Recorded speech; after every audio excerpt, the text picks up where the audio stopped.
Welcome to this explainer. Today, we are diving straight into the massive push for a hyper-secure White House ballroom. We'll be examining source material that outlines some really intense security arguments, pretty surprising bipartisan shifts, and the fierce legal battles currently surrounding this construction project. So let's step inside and figure out exactly what is at stake when the entire American line of succession gathers in a single room. To really grasp the urgency here, take a look at this incredibly candid quote from Democratic Senator John Fetterman. He bluntly said, "Drop the TDS and build the White House ballroom." Our sources emphasize that this push for a new, secure facility is now officially crossing party lines. It's really becoming a recognized necessity. But, what actually happened to change his mind so dramatically? Well, let's look at the underlying security threat. To understand that massive wake-up call, our materials point directly back to the recent security scare at the Washington Hilton. Think about it for a second.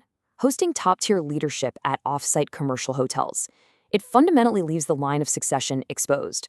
We're talking about unvetted overhead hotel rooms, incredibly weak access points, you name it. The source argues this environment is basically improvised and, frankly, totally unacceptable for securing the highest levels of government today.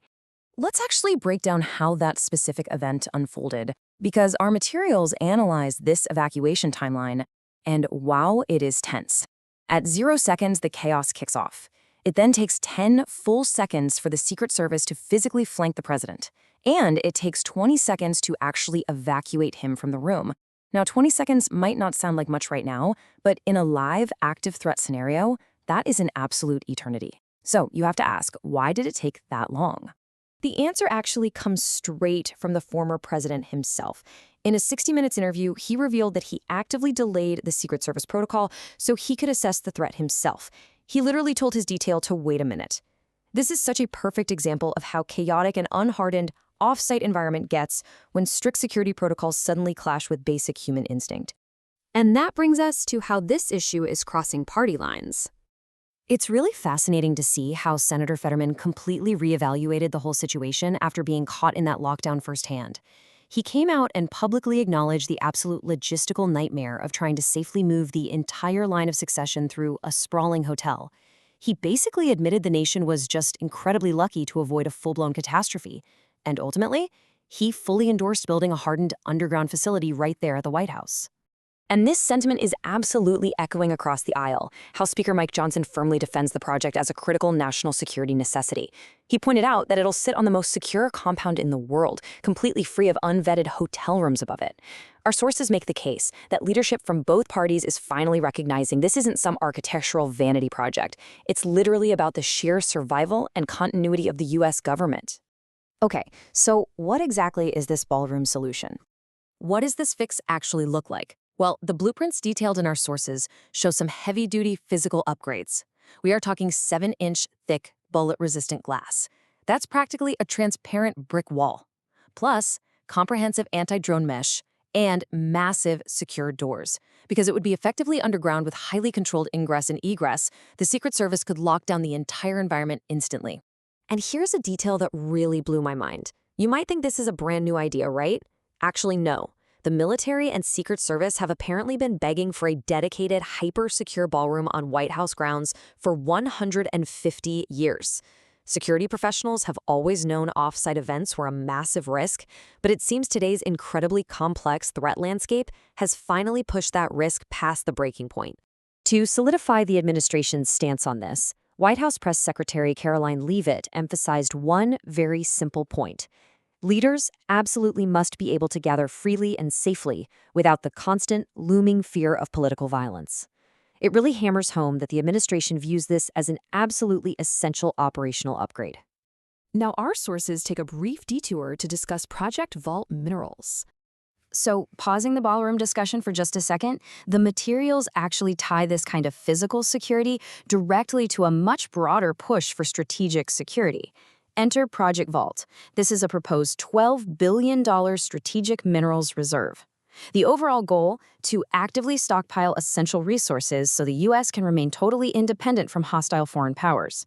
The source frames this as being part of a massive $30 billion push to harden the nation's defense infrastructure across the board. Getting into the specifics, the sources highlight a company called Vizsla Copper, which is a drilling site with operations up in Canada and Alaska. They highlight this as a really key strategic asset to keep an eye on. It's presented in the explainer as a critical opportunity to secure the raw physical materials that are required to maintain all these broader defense capabilities. All right, bringing it back to the White House, let's look at the legal roadblocks.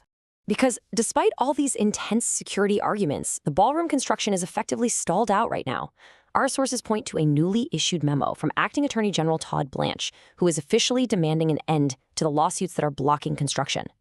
The DOJ is explicitly arguing that off-site venues like the Hilton are demonstrably unsafe and that preserving historical aesthetics absolutely has to yield to protecting the life of the president. But the pushback is fierce. The National Trust for Historic Preservation is flat out refusing to drop their legal challenge. Even with the recent political violence we've seen, even with that DOJ memo, they are holding firm. They argue that executive authority simply cannot override established historic preservation laws just because they want to build something new. So boiling it all down, here is the core debate laid bare in our materials. On one side, you have the administration's argument. This is an immediate, glaring national security threat that requires a concrete, physical solution right this second. And on the other side, the lawsuit's argument. We have to respect the strict limits of executive authority when it comes to touching legally protected historic sites. The source material we're looking at really doesn't mince words here. It heavily implies that this continuing legal blockade is essentially a dangerous game of process over safety. Their argument is that holding up these critically hardened security features, especially after recent near misses, is actively obstructing the physical safety of the nation's top leaders. Which ultimately leaves us with a really profound tension, right? It's the physical survival of the government versus the laws designed to protect our national heritage. So, in an era of truly unprecedented threats, where exactly do you think the line should be drawn between preserving the history of the White House and ensuring the modern security required to keep its occupants alive? Well, it's tied up in the courts for now, so we'll have to wait and see. Thanks so much for joining me to unpack all this today. Stay curious, and I'll catch you next time.